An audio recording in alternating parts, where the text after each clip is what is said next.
Mesdames, Messieurs, je vous accueille, je vous salue avec beaucoup de plaisir.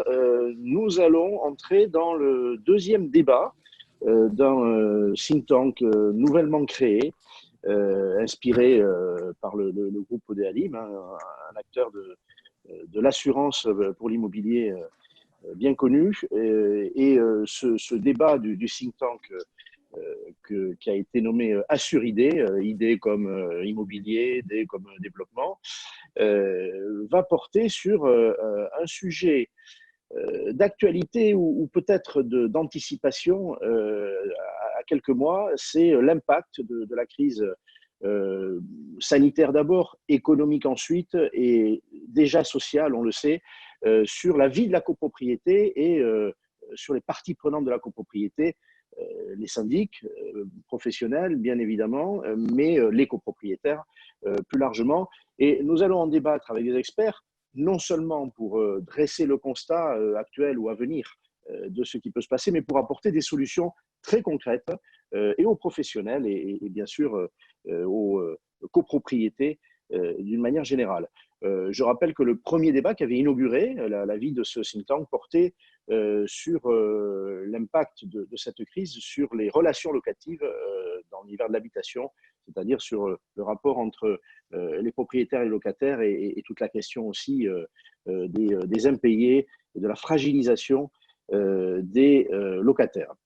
Alors, pour débattre de ce sujet, des experts à des titres divers, j'ai bien sûr cité l'homme orchestre, il est l'exécutif de la copropriété, pas seulement, mais il est celui qui l'a fait vivre au nom des copropriétaires, c'est le syndic et syndic professionnel.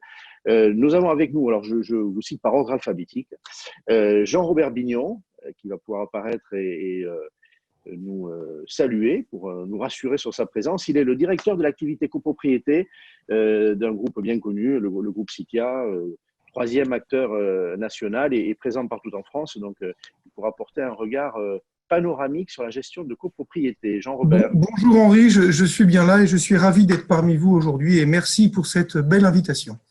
Merci beaucoup et tiens, je vais ajouter une chose. Allez, j'ai le droit de le faire, c'est que Jean-Robert a à mes yeux une qualité que les autres n'ont pas, ou pas encore, parce que on peut toujours en passer par la validation des acquis de l'expérience, c'est qu'il est diplômé de l'IFSI, qui est une école que j'aime bien. Voilà. Je salue à sa suite son confrère François-Emmanuel Borel.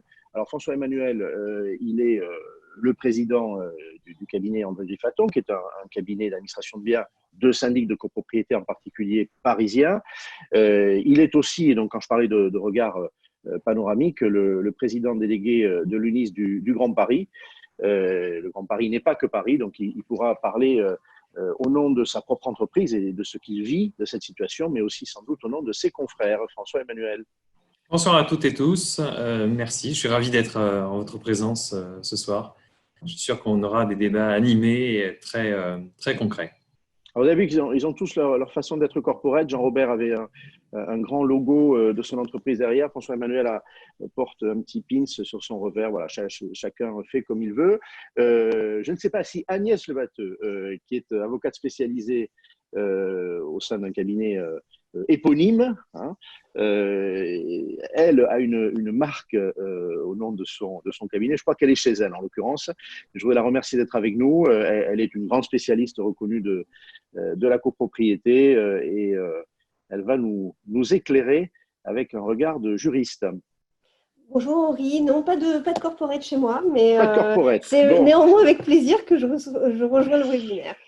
Parfait. Bon, il m'appartient de dire, d'ailleurs, j'ai dit un cabinet éponyme, oui, mais pas seulement. Hein, le cabinet s'appelle Durflux, Le Batteux, Cisère et Associés. Voilà. Je rends à César. À sa suite, on est toujours par ordre alphabétique. Dominique Perdrier, il est gérant fondateur de Tal Consulting. Alors, Dominique, il a une voix particulière dans ce débat. Il est un spécialiste de l'audit des cabinets d'administration de biens et de syndic de copropriété notamment, et ça veut dire qu'il a un regard avisé sur la vie des entreprises qui gèrent la copropriété. C'est à ce titre qu'il est avec nous, Dominique. Bonjour Henri, et puis bonjour à tout le monde. Merci de cette invitation. Merci beaucoup. Alors, le dernier parmi les invités extérieurs, mais pas le dernier tout court, David Rodriguez. Il est juriste à la CLCV. Alors, je ne sais pas si on le présente encore parce qu'il est médiatisé, parce qu'il est une voix forte des consommateurs. Quand on dit consommateurs ici, on parle des copropriétaires. Et il a bien voulu être avec nous pour prendre part à ce débat. David. Oui, bonjour à toutes et à tous. Merci pour cette invitation et je pense qu'effectivement les échanges vont être très intéressants.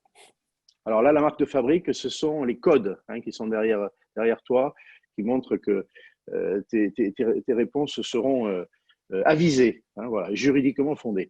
Alors, je vous ai bien dit que le casting n'était pas terminé. La puissance invitante, c'est-à-dire des représentants de ce think tank Assuridé et de l'univers de l'assurance, qui est à l'origine de ce lieu de débat, eh bien, nous avons avec nous deux spécialistes. Caroline Legrand, elle représente l'univers des assureurs. Elle est responsable de la délégation d'Antibes de CFDP Assurance.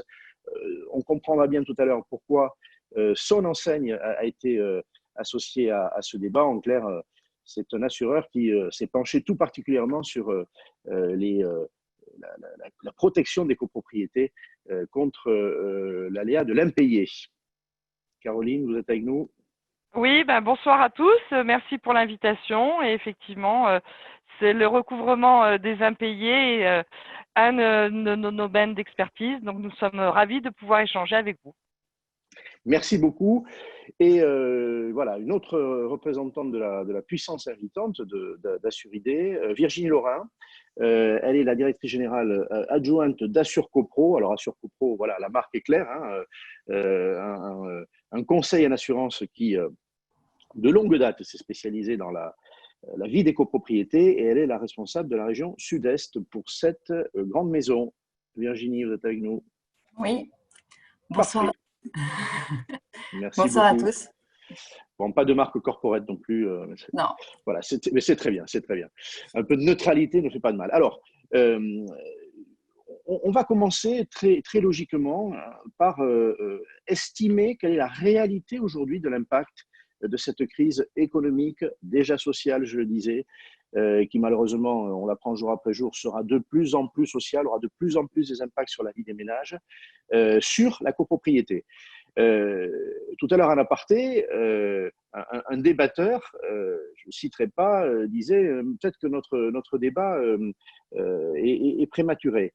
On va l'estimer, on va voir s'il y a déjà une réalité de cet impact. Je vais demander par priorité aux syndics de copropriété de nous donner leur regard sur ce sujet-là. Alors, au-delà de ce qu'ils constatent aujourd'hui, en matière de retard de paiement, d'impayés, mais il y a peut-être d'autres conséquences aussi. On va essayer d'être exhaustif. Il y a une anticipation, que ce soit Citia avec Jean-Robert, que ce soit François-Emmanuel Borel au nom de l'UNIS et en tant lui-même que chef d'entreprise, anticiper de quelques mois ce qui peut se passer avec la clientèle est une exigence. Voilà, donc je vais demander à chacun, peut-être Jean-Robert d'abord, il en faut un pour commencer, et je l'ai dit au nom d'une entreprise qui est nationale, avec sans doute des réalités contrastées, peut-être déjà sensibles, pas encore. Ton appréciation de ce qui se passe au sein des copropriétés aujourd'hui par rapport à la fragilisation des ménages ou à la crainte d'ailleurs tout simplement des ménages et la question bien sûr de la vie financière des copropriétés, des flux financiers ou de leur altération. Alors, pour donner une idée de volume, nous, en gros, ce que l'on mesure, nous, on mesure la dette par rapport au quittancement. Le quittancement correspondant aux appels de fonds trimestriels que nous faisons, qui sont suite au budget que les syndicats de copropriétaires votent. On a remarqué pendant cette période Covid, période de confinement, que nos clients copropriétaires, leur dette s'était un petit peu alourdie, c'est vrai. En gros, c'est de l'ordre de 10% chez nous. C'est à peu près le volume que l'on remarque, c'est-à-dire un alourdissement de la dette de 10%. Donc ça c'est le constat que nous avons fait. On a bien sûr beaucoup réfléchi pendant cette période de confinement sur comment accompagner au mieux nos clients. Alors, quand j'entends client, je l'entends à plusieurs niveaux, hein. J'ai à la fois le client syndicat de copropriétaire, qui est mon premier client, puisque c'est avec lui qu'il y a un contrat de syndic qui existe. Et donc, moi, le besoin du syndicat de copropriétaire, c'était de continuer à pourvoir à son entretien. C'est-à-dire continuer à faire intervenir les fournisseurs, continuer à réparer les fuites, continuer à entretenir l'immeuble. Et ce besoin était double, puisqu'il était à la fois un besoin, bien sûr, de maintenance de l'immeuble et un devoir, dans un contexte économique où on comprenait que les difficultés qui allaient venir, qui était celui de, certes, faire intervenir des fournisseurs, mais de les payer. Ça, c'était le deuxième besoin. Et puis, le troisième besoin que moi, j'ai recensé, c'était celui de, je le mets entre guillemets, mais on l'a quand même vraiment eu en tête, c'était celui d'accompagner notre client copropriétaire. Et ce copropriétaire, qui n'était pas forcément éligible à ne pas payer ses charges, naturellement, on a pu lui permettre de décaler son paiement si et seulement si ça n'allait pas causer un préjudice au syndicat de copropriétaires qui devait continuer à payer ses fournisseurs, etc. etc. Donc, on s'est trouvé avec ce triptyque et finalement, il n'y a pas une seule solution, il n'y a pas une ligne de conduite, il y a de la hauteur à prendre et un besoin de payer les fournisseurs, encore une fois, de protéger, si on peut, son copropriétaire et puis de faire en sorte que le syndicat continue à vivre. Alors ça a été notre problématique. Alors, on s'est trouvé à avoir des positions extrêmement pragmatiques et je dois vous dire que nos clients ont adopté des positions très pragmatiques. Un élément qui est pour nous important, c'est que on a bien sûr communiqué auprès des clients pendant cette période et on a proposé aux clients qu'ils souhaitaient naturellement de procéder à de nouveaux modes de paiement. On a bien compris aussi qu'une partie de nos clients ne voulait plus, d'abord, ne pouvait plus déposer le chèque au bureau. Nous-mêmes, nous étions en mode confinement, donc nous n'avions plus forcément les comptables au bureau pour pouvoir comptabiliser les chèques et le créditer sur le compte propriétaire, le déposer à la banque et créditer. Bref, tout ça, ça marchait plus nécessairement très bien dans cette période. Et donc, on a proposé aux clients de favoriser, s'ils le souhaitaient, s'ils le pouvaient, s'ils le souhaitaient, le e-paiement. Et donc, en termes de e-paiement, soit on leur proposait de mettre en place un mode de télépaiement, depuis l'extranet du client, il pouvait procéder au télépaiement. Donc ça, c'est un mode de paiement qui reste à la main du client où il choisit le montant et la date de prélèvement. C'est un virement digital, en fait. Hein. C'est un virement digital. Ou alors, on leur proposait le prélèvement automatique. Voilà. Et je dois vous dire que, alors je n'ai pas tous les chiffres là, mais je dois vous dire que ces deux modes de paiement ont été des modes de paiement extrêmement privilégiés de la part de nos clients, partout en France d'ailleurs.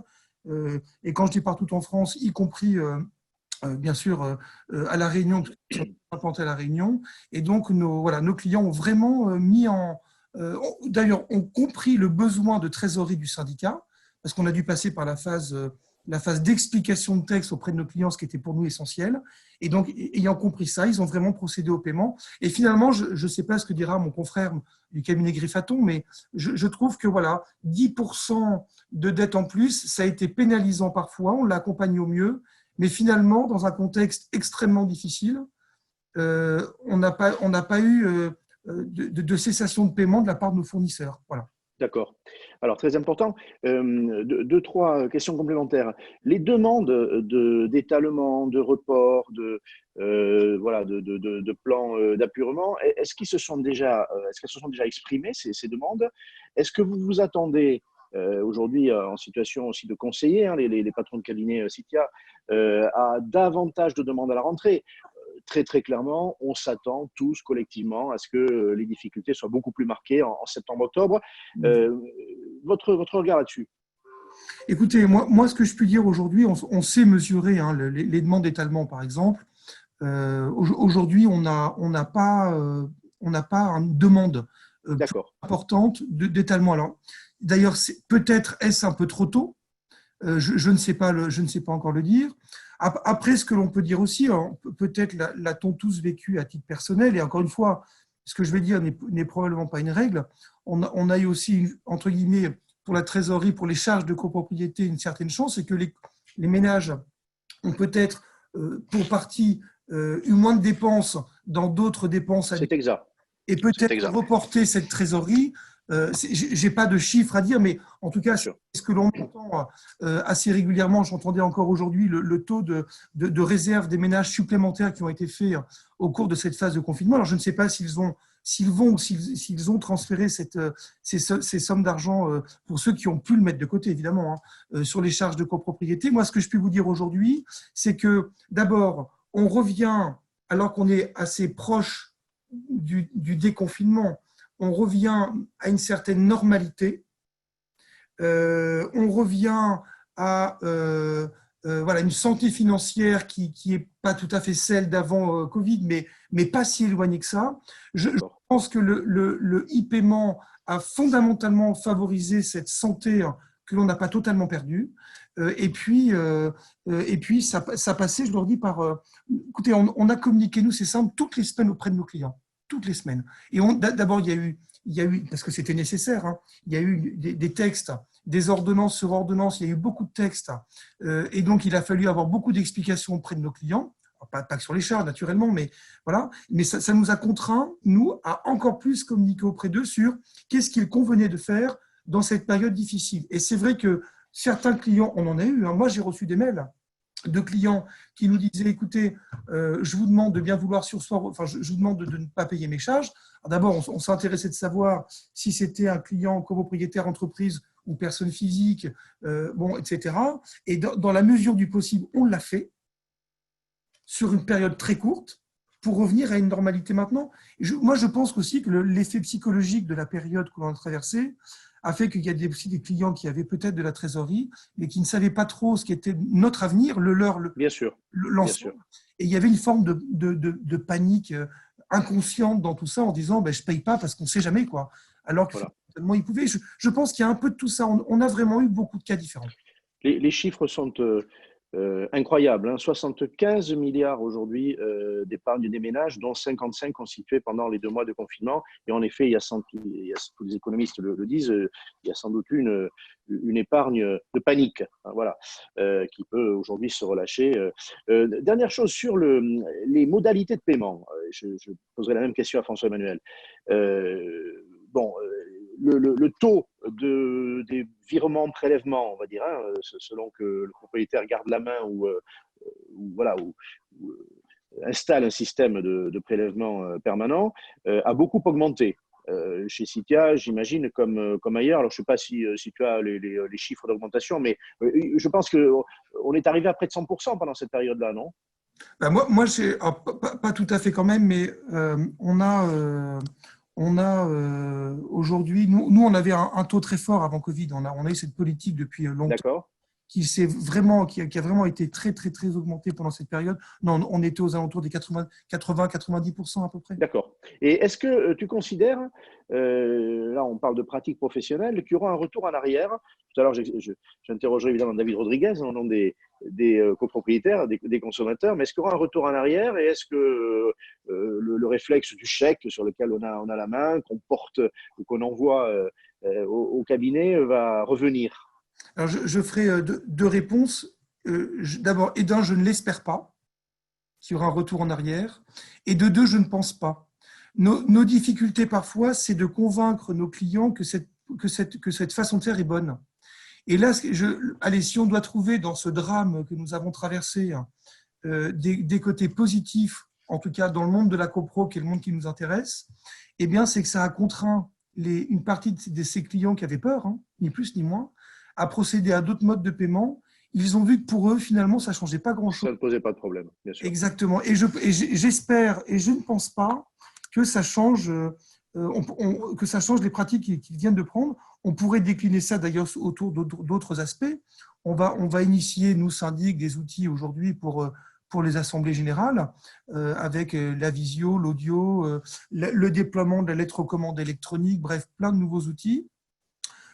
Prenons l'exemple de la lettre recommande électronique. C'était un outil que n'attendaient pas nos clients avant le Covid.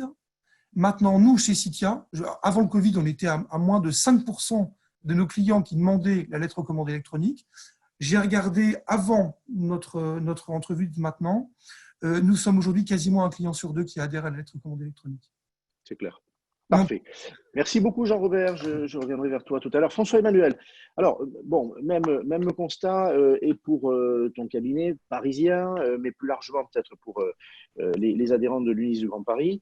Réalité aujourd'hui des impayés, sachant, Jean-Robert l'a dit incidemment, que quand on parle de copropriété, on ne parle pas que de logement, même si dans nos villes, elles sont majoritairement en nombre de lots constitués de logements, mais il y a bien sûr des commerçants dont on sait qu'ils ont été mis à mal par ce confinement, des utilisateurs de bureaux tertiaires. Donc l'origine des impayés ou des difficultés peut être multiple. Qu'est-ce qu'on constate aujourd'hui? Quelles demandes s'expriment-elles? Et puis je voudrais qu'on parle aussi du préjudice qu'on peut anticiper sur les décisions des copropriétés si demain l'argent se faisait rare dans la poche des copropriétaires. Ouais, alors préalablement, je partage beaucoup de ce qui a été dit par Jean-Robert. J'ai quand même quelques chiffres sur le recouvrement. Nous avons été mis en confinement vers le 15 mars, à savoir au moment où on appelait les appels provisionnels du deuxième trimestre. Et là, nous sommes sur le point où nous avons envoyé ceux du troisième. Donc, on a vraiment un cycle qui vient de s'écouler. Et en regardant les chiffres de l'année précédente, j'ai pu constater que là, au 30 juin, nous sommes revenus à la situation de mi-mars en termes d'impayés. Donc, j'ai à peu près, en raison de l'envoi des appels de travaux, j'ai une somme qui est tout à fait analogue, comme celle du mois de novembre. Donc, on est revenu à des chiffres qui préexistaient. Ordinaire. Ordinaire. Ça ne veut pas dire que derrière cette normalité, il n'y ait pas des indicateurs qui sont plutôt, on va dire, inquiétants. Tous ceux qui ne payaient pas avant ne payent pas davantage. Donc, de ce fait-là, déjà, les plus gros débiteurs le sont davantage. Et après, de façon assez étrange, en regardant la pointe de trésorerie de ma société, je me retrouve à des situations qui sont celles de fin septembre, c'est-à-dire à savoir là où nous avons le plus de trésorerie. Et c'est assez étonnant. Donc, je suis allé faire le tour des collaborateurs et l'explication tient souvent en fait aux travaux. Des travaux qui n'ont pas pu être engagés, pas pu être réalisés, pas pu être payés. Et comme il ne nous reste que très peu de temps avant les échéances d'été et qu'on ne commence pas les travaux maintenant, eh bien, tous les travaux qui étaient planifiés sont reportés. Et je me retrouve donc avec des trésoreries qui sont pléthoriques, et ce qui est complètement anormal. Donc, on a fait le tour également de nos clients pour savoir s'ils voulaient annuler ces engagements qu'ils avaient pris avant crise. Pour l'instant, on a eu très peu de retours de leur part. En fait, globalement, nous sommes dans une situation assez attentiste. Aussi bien les clients dans les copropriétés où il ne se passait rien, on a très peu de retours de leur part. Là où en revanche on a beaucoup d'actions, c'est que là, typiquement, j'ai presque 10% de mes assemblées générales qui vont se tenir d'ici le 24 juillet. Donc quand même un grand nombre d'assemblées générales, tout simplement parce qu'on était dans des situations qui imposaient de réunir nos copropriétaires pour l'exécution de travaux urgents ou pour remédier à des situations, pour des autorisations de travaux de copropriétaires. Donc, on a eu un pic, en effet, de clients débiteurs qui étaient à peu près 20 à 30% supérieurs à l'an passé, mais qui s'est résorbé à mesure en fait, de relances qui n'étaient pas du tout des relances coercitives, mais véritablement des invitations. Une première invitation était basée sur le bon sens commun, à savoir le fait de payer leurs prestataires de façon continue pour ne pas rompre cette chaîne dont sont tributaires les artisans, les petits entrepreneurs, et afin de maintenir cette activité de proximité qui est souvent celle de leur plombier ou couvreur ou même société de ménage.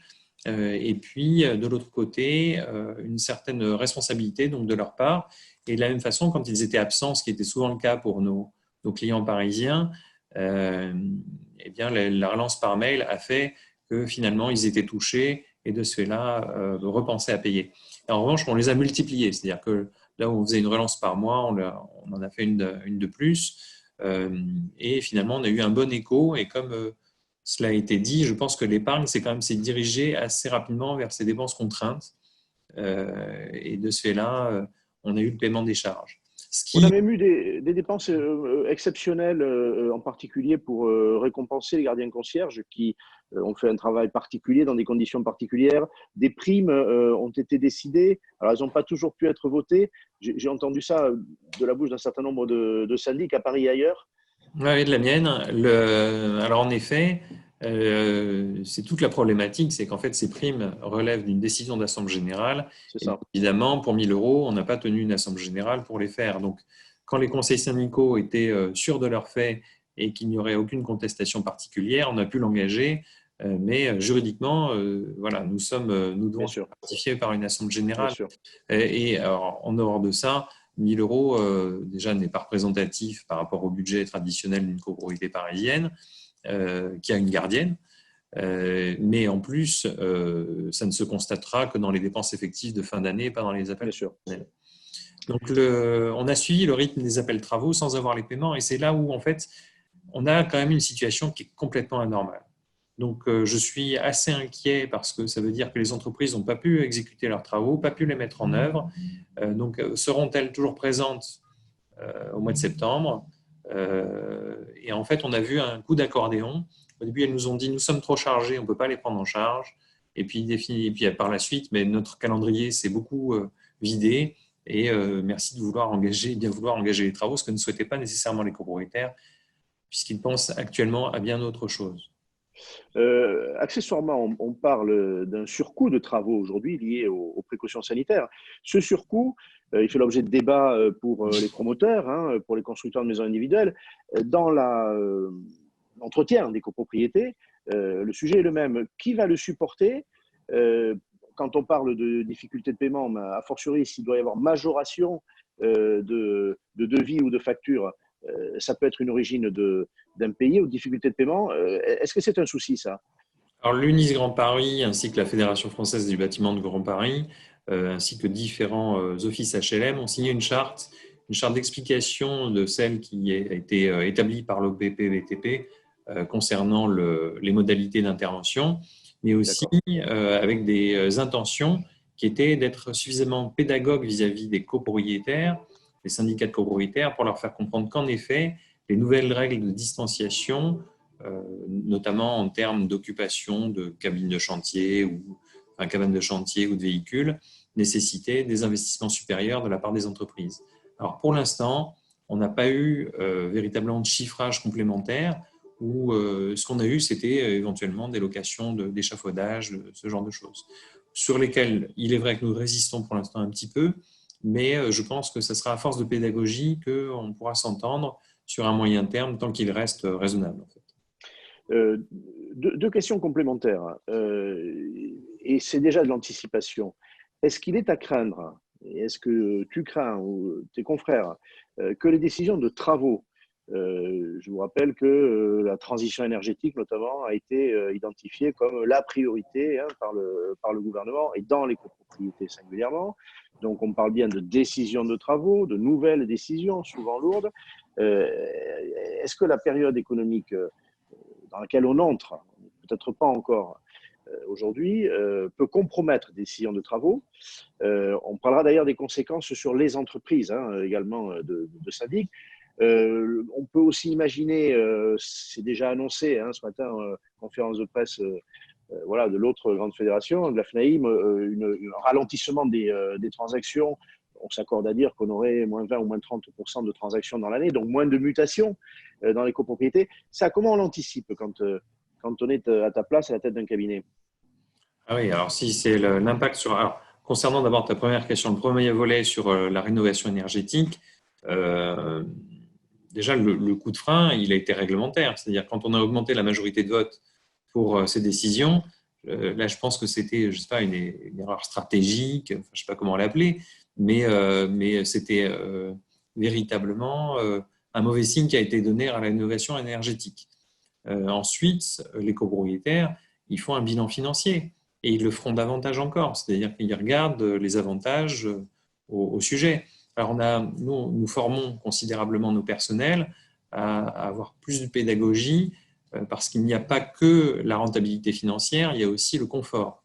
Et dans la rénovation énergétique, on n'insiste pas suffisamment sur cette notion de confort parce qu'il y a une triple peine de celui qui vit dans un immeuble qui est mal isolé. C'est à la fois, il vit mal parce que ses conditions d'habitat sont dégradées. Il devra faire des travaux, donc il aura à les financer. Et en plus, il ne peut pas vendre son habitat facilement. Donc, là où on avait parlé de coercition ou d'un pourcentage sur la vente éventuelle de son bien, au contraire, je pense qu'il faudrait l'inciter et l'aider. Ce n'est pas une personne à sanctionner, au contraire, c'est une personne à soutenir.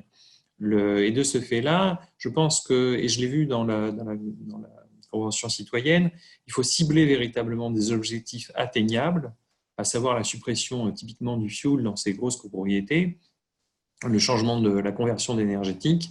Déjà, ça sera un bon point. Et puis, viser spécifiquement les immeubles qui ont ces pathologies énergétiques. Mais on ne peut pas… je pense que le tir sur l'ensemble des copropriétés françaises est une mauvaise cible. Je pense qu'il vaut mieux s'attaquer véritablement à ceux qui sont plus affectés. Après, sur l'économie de nos cabinets, j'ai regardé, à notre échelle, les travaux, ça représente à peu près 7% de nos honoraires totaux en copropriété. Donc, bien évidemment, quand on est en suspens, alors nous ne facturons qu'une fois qu'on a pu faire la reddition du compte travaux.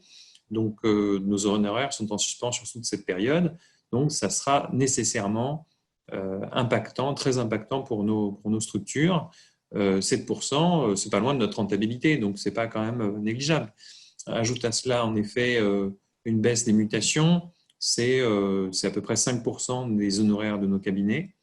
Donc, voilà. Donc on parle des états datés, en l'occurrence. Les états datés. Donc, en effet, on est déjà sur un fil.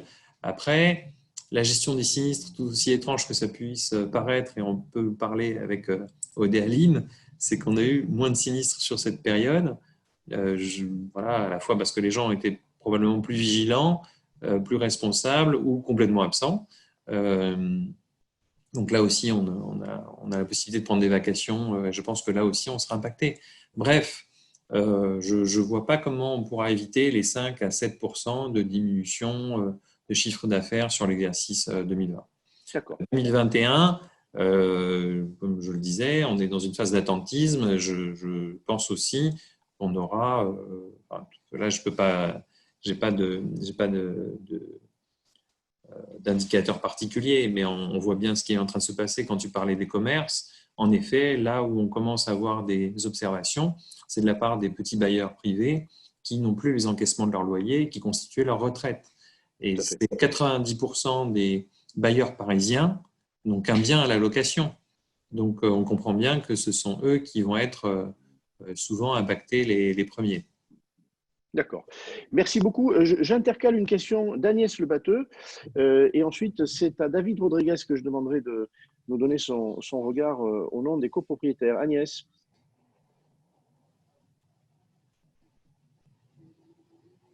Agnès ? Oui, je suis là.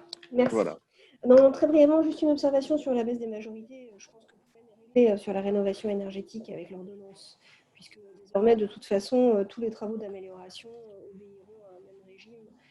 Donc, le coup de frein législatif, il n'est plus là. Il reste le coup de frein financier qui va être certainement problématique parce qu'on voit mal, avec les incertitudes sur l'avenir, les copropriétaires décider allègrement des travaux de rénovation énergétique tout complet d'ici 2040. Donc, il est clair qu'il va falloir mettre des outils financiers. Il faut que tu règles un peu mieux ton micro si tu veux bien, parce qu'il y a des moments où ta voix… Voilà.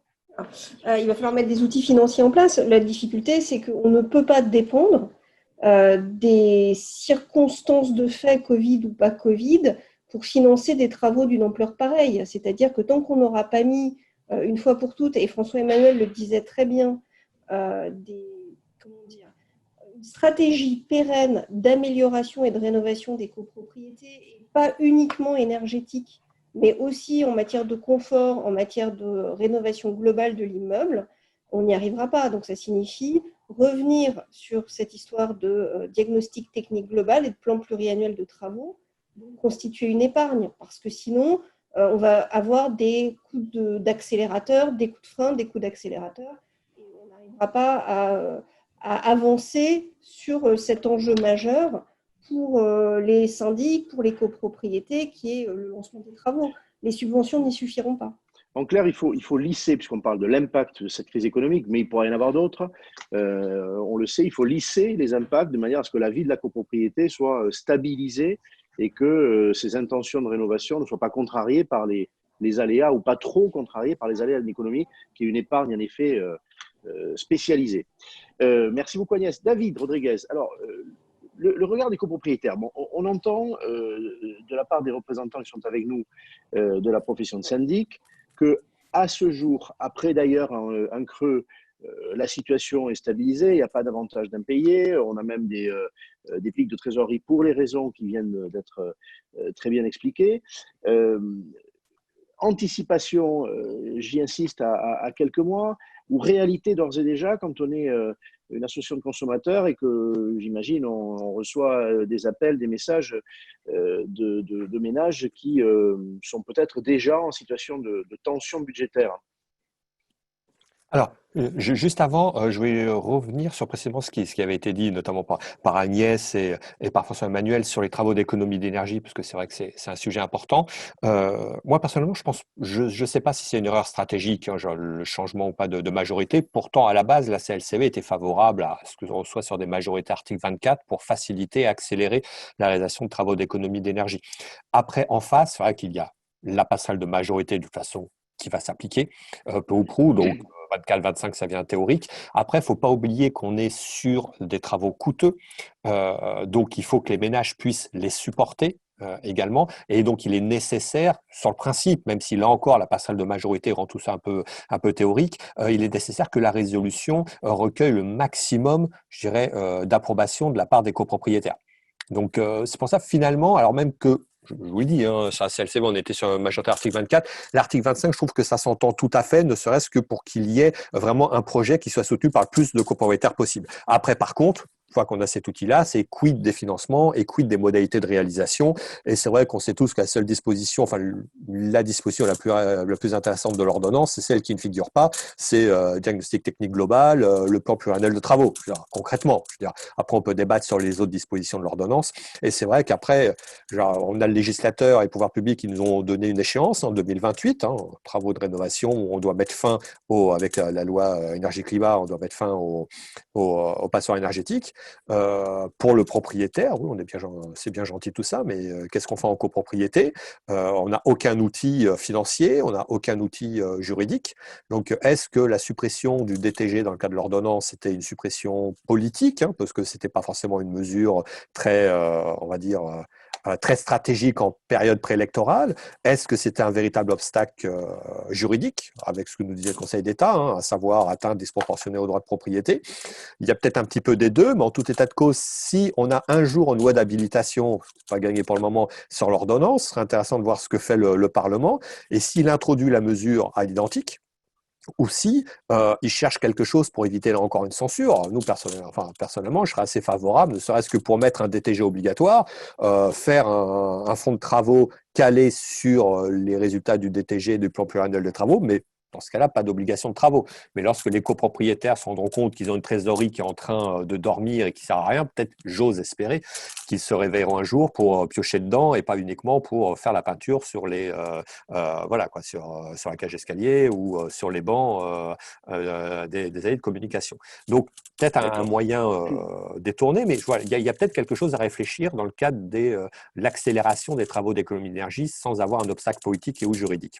Sur le Covid, pour revenir plus précisément sur ça, je suis désolé pour l'aparté.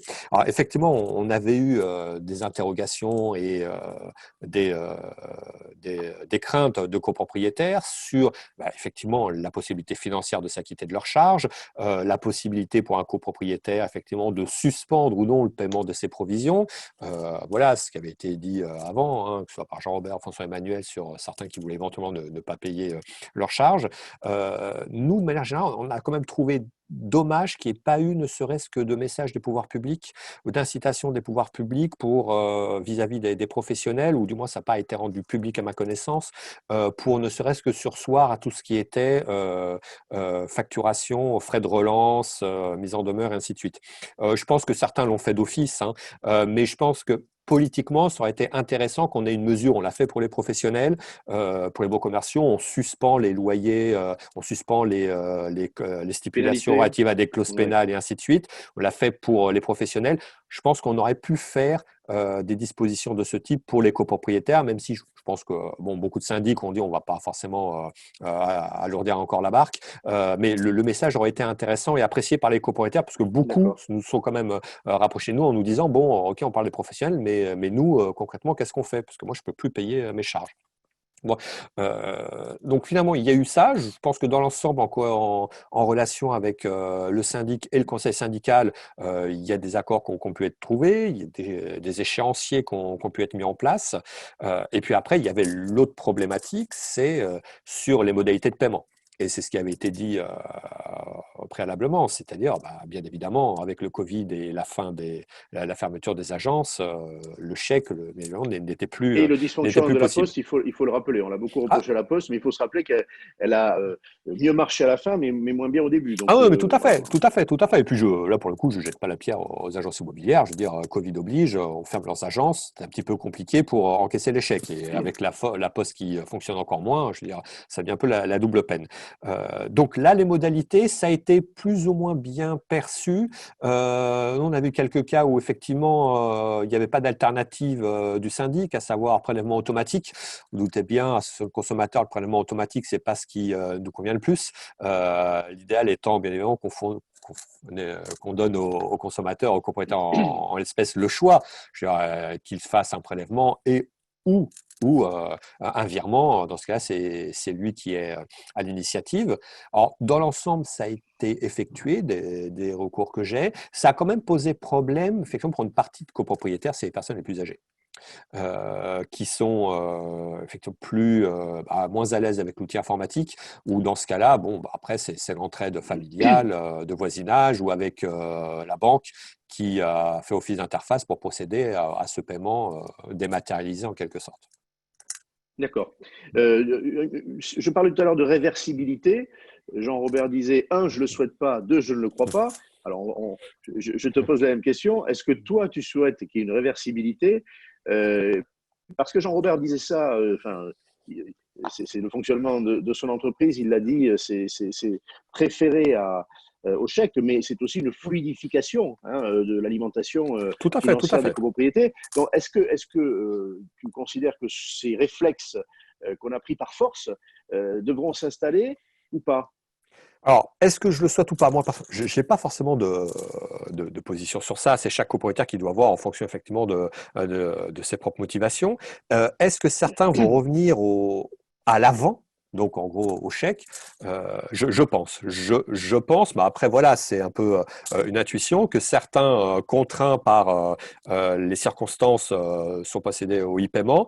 Je pense qu'une partie, notamment population plus âgée, va revenir après à ses bonnes habitudes, dit bon, c'est bon, j'arrête d'appeler ma banque pour faire le virement, maintenant je fais comme au bon vieux temps, je fais le chèque, ou sinon, comme le cabinet est en bas de la copropriété, au coin de la rue, ça me fera ma petite promenade et je vais déposer le chèque directement en agence. Je pense que certains, alors je ne dis pas la majorité, je ne peux pas le quantifier, mais à mon sens, il y aura quand même une part de réversibilité et de retour en arrière sur ces moyens de paiement. D'accord. François-Emmanuel demande la parole. Oui, 2 observations. Le copropriétaire, finalement, est aussi un client. Et nous sommes C'est vrai, ça. Oui, je confirme. Il n'y a pas que le syndicat des copropriétaires. Il n'existe pas au terme de la loi 65, mais on peut le considérer comme un client, on va dire. Tout à fait. Et quand c'est bien. je disais tout à l'heure qu'on avait 30%, 25-30% de plus de clients débiteurs que d'habitude, bien évidemment, quand on a effectué les relances, c'était avec discernement. Et c'était plus des rappels qu'autre chose. Et quand je disais que l'on le faisait par mail, très bien. Je ne connais pas quelqu'un qui facturait un mail au titre de la relance. Mais bon, peut-être que ça existe, je ne suis pas omniscient. Bon, si certains l'ont fait, ce n'est pas ta pratique et elle ne t'enthousiasme pas. Je ne la cautionnerai pas. Voilà, c'est bien. Le deuxième point, c'était, excusez-moi, j'ai perdu le fil maintenant, merci, bravo. Mais en tout cas de cause, sur le prélèvement, il n'y a pas que le prélèvement automatique, il y a le prélèvement à la demande. Et c'est celui qui est privilégié par les clients, à savoir la connexion et automatiquement le déclencher à mesure des demandes de paiement. Donc, c'est la modalité préférée des copropriétaires et ça se comprend bien. Et ils ont encore la main. Donc, je pense que là, pour le coup, la rétroversion, elle est tout à fait praticable. Merci beaucoup. Agnès, avant que je ne demande à Dominique Perdrier d'avoir un regard d'auditeur sur les conséquences pour les cabinets de cette crise. Agnès, les outils à disposition du syndic, alors ils ont évolué, ils se sont plutôt renforcés, ils ont gagné en efficacité au fil des évolutions législatives, légales.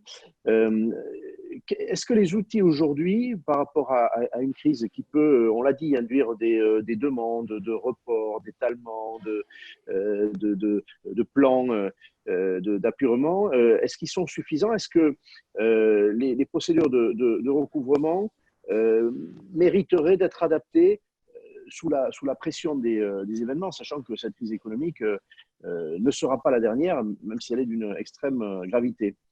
Alors, je pense qu'il faut faire une réponse en deux temps. La première réponse, c'est parce que David disait c'est dommage qu'on n'ait pas eu un message des pouvoirs publics disant ne vous inquiétez pas pour vos charges de copropriété. Entre-temps, il y a eu un message. Ce message, c'était l'introduction, enfin plutôt la décision de suspendre toute l'activité judiciaire des tribunaux, sauf les référés, et encore, c'était des référés extrêmement C'est exact. donc pratiquement, il n'y avait que les heures à heure qui ont pu être plaidés. En d'autres termes, quand bien même les syndics auraient voulu faire du recouvrement de charges, sincèrement, ils n'auraient pas pu. Donc, sauf à envoyer des mises en demeure peut-être tarifées à condition que la Poste fonctionne, saisir les tribunaux en cette période-là pour faire du recouvrement de charges, c'était réellement impossible. La seule hypothèse, ça aurait été peut-être l'immeuble qui s'effondre pour obtenir la provision du tiers pour réaliser des travaux urgents. En dehors de ça, sincèrement, de toute façon, on ne pouvait Est-ce pas que tu faire peux régler un peu mieux ton micro, parce qu'il y a Pardon. des moments où ta voix s'absente. Je pense qu'elle est du micro. Décidément, je remonte le son, ça devrait aller mieux. Voilà. Donc, impossible de faire de toute façon de poursuivre judiciairement pendant la période de confinement. Les tribunaux étaient complètement à l'arrêt. Mais ça, ce n'est pas le droit de la copropriété, je dirais, c'est l'incapacité du système judiciaire à faire face à la période de confinement. Et on n'est pas organisé pour ça. On ne sera pas tout de suite, en tout cas. Donc là, il y a une difficulté. Après, le droit de la copropriété en lui-même, à mon avis, il y a eu plusieurs articles sur le sujet qui parlaient de la plasticité du droit de la copropriété. Et c'est vrai, en matière de recouvrement de charges, on a un droit qui est extrêmement efficace. Et à mon avis, les crises économiques, qui est capable de passer au-dessus des crises économiques. C'est-à-dire qu'on a suffisamment d'outils, avec en plus un élargissement du privilège légal du syndicat, l'hypothèque légale, la possibilité maintenant de faire des procédures accélérées au fond pour la totalité des sommes dues au syndicat, y compris les arriérés des années précédentes et les travaux. Je pense qu'on a des outils qui sont très efficaces aujourd'hui. Indépendamment de l'épisode Covid, on n'a pas besoin de rajouter des mesures exceptionnelles parce que le traitement des difficultés des copropriétés, on a déjà un arsenal complet. Et par ailleurs, pour répondre à la question quid des copropriétaires qui sont réellement en difficulté et qui n'arriveraient pas à payer leurs charges, il faut voir que de toute façon aujourd'hui, en dessous de 5 000 €, on est soumis à une conciliation préalable obligatoire. Et ce qui est d'ailleurs la principale difficulté, le principal ralentissement, c'est la conciliation préalable. Donc je pense qu'on est sur un droit qui est à la fois efficace et qui prend en compte les difficultés réelles des copropriétaires. Alors on peut d'ailleurs dire, si on suit l'appréciation que tu fais du droit existant, des outils existants, qu'ils ont peut-être une valeur a priori qui incite les copropriétaires, malgré les difficultés, à prioriser le paiement de leurs charges. Ça a été dit par les syndics, qui en plus ont fait de la didactique sur à quoi servent les charges.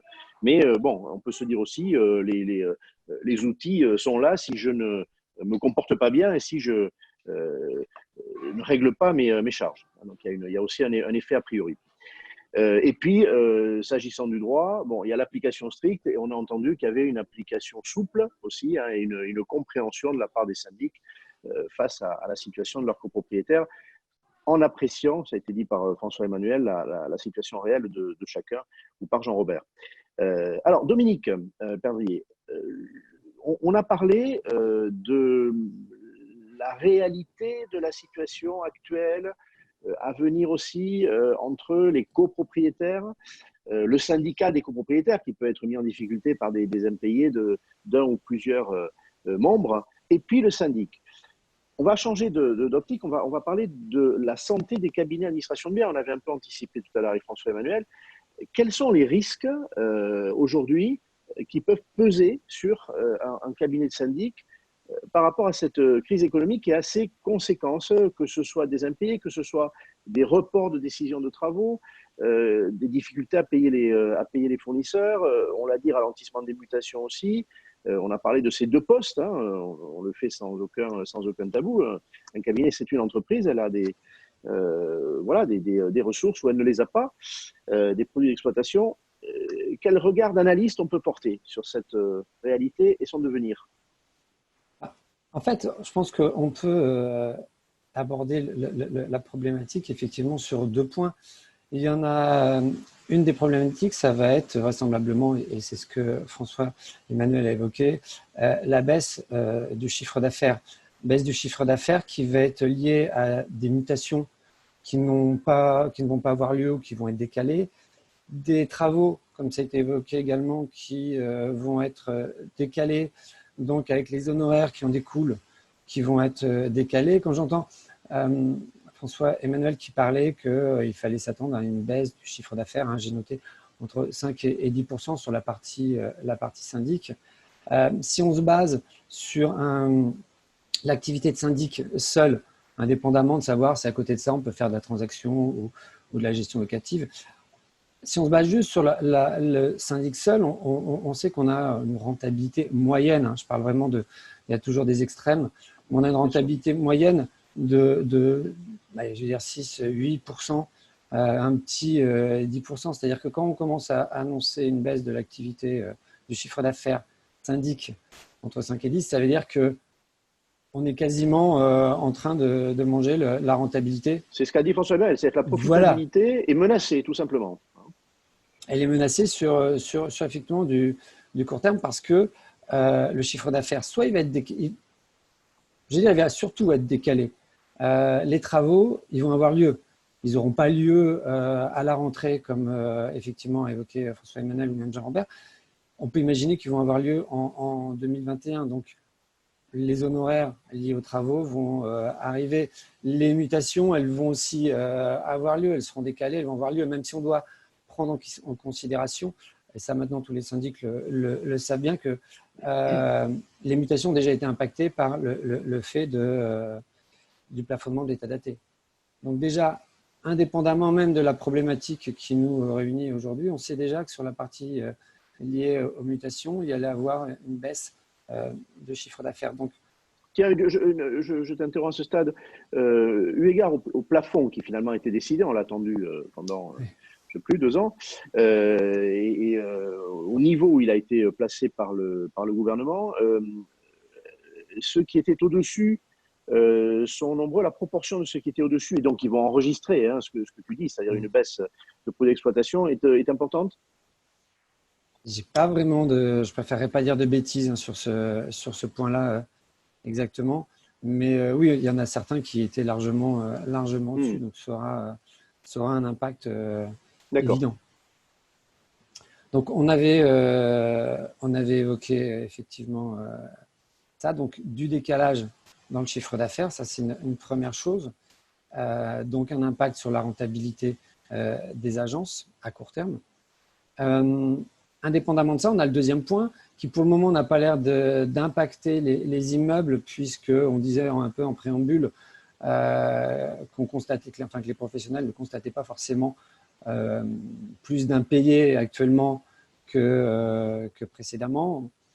Peut-être que ça va arriver sur septembre. Qui dit après impayé va dire baisse de trésorerie, manque de trésorerie. Alors, manque de trésorerie, ce qui fait qu'effectivement, on ne pourra pas payer les fournisseurs. Il ne faut pas oublier que parmi les fournisseurs, il y en a un qui est assez important pour tous ceux qui sont à cette réunion d'aujourd'hui. C'est le syndic.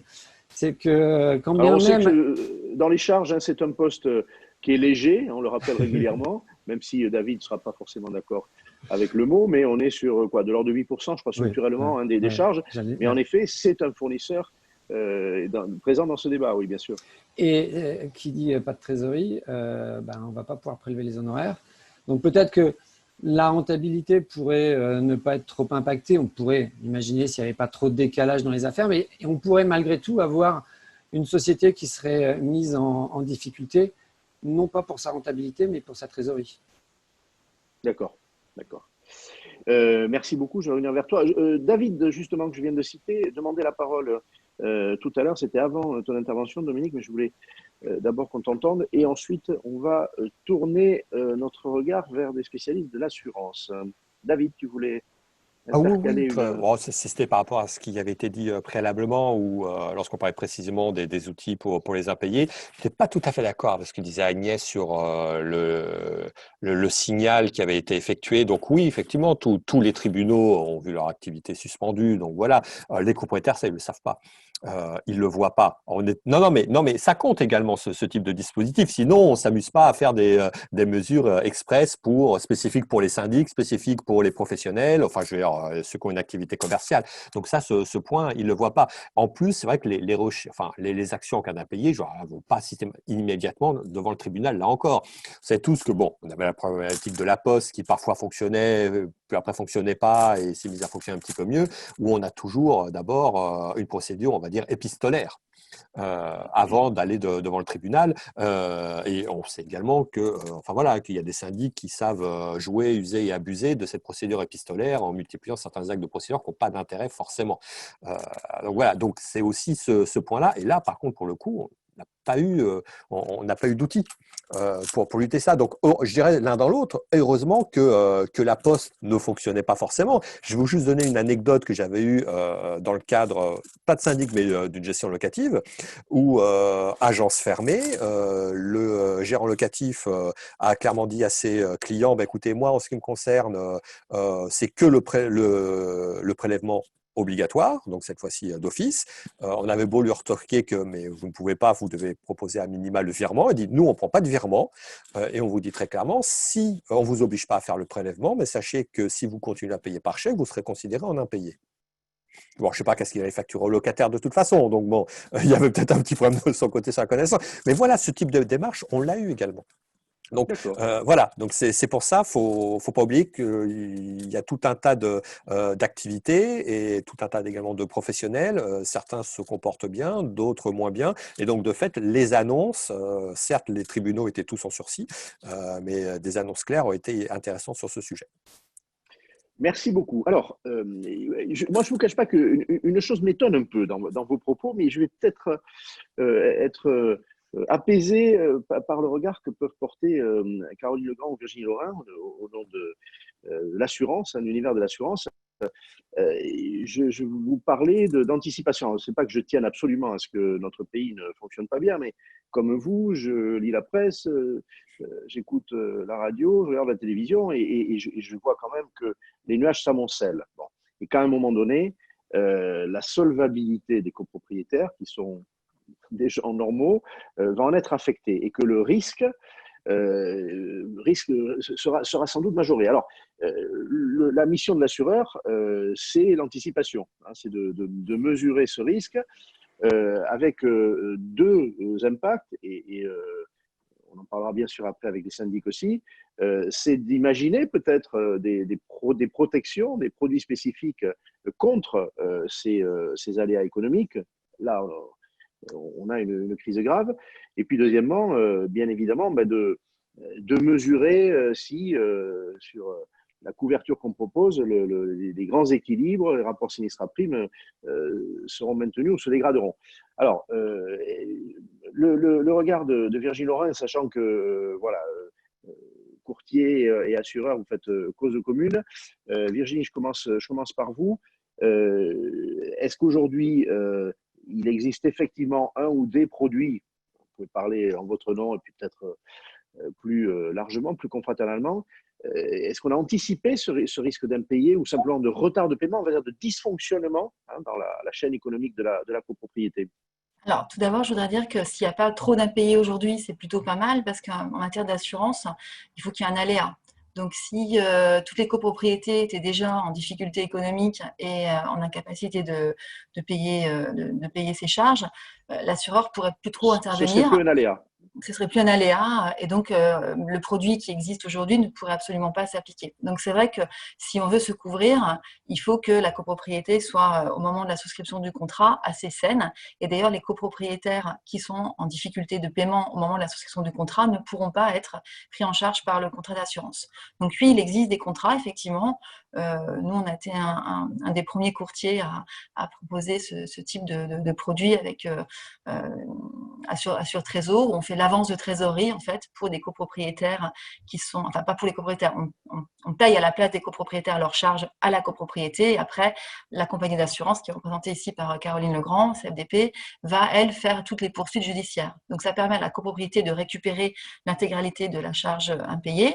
Le copropriétaire reste débiteur quand même, c'est pas un paiement, il reste débiteur, mais auprès de la compagnie de protection juridique qui en plus payera aussi tous les frais de procédure qui peuvent être parfois assez élevés pour une copropriété. Ça prend aussi en charge les travaux, donc ça prend en charge en fait toutes les charges qui sont prévues dans le cadre des décisions votées en AG aussi.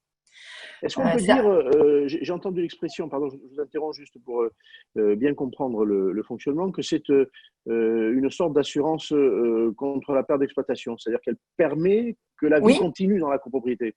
Tout à fait, puisque avec ce produit, avec ça, normalement on doit déclarer en faillite une copropriété, la déclarer à l'administrateur judiciaire à partir d'un certain seuil. Là, on n'atteint pas ce seuil parce que le copropriétaire, officiellement, c'est comme s'il avait payé ses charges.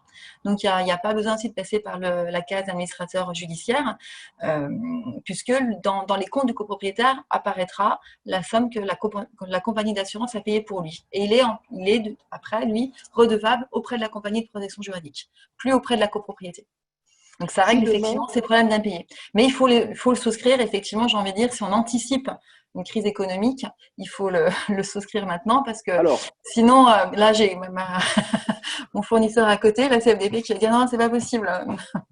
Alors, non, mais c'est un point important parce que je le disais à l'amorce de ce débat, on était là pour identifier les problèmes actuels, anticiper les problèmes qui peuvent se présenter demain dans les copropriétés et puis trouver des solutions qui peuvent être des solutions a posteriori. On en a parlé tout à l'heure avec les syndics, avec Agnès Lebatteux, et puis des solutions a priori. L'assurance, c'est une solution a priori. Alors, on n'est pas les seuls.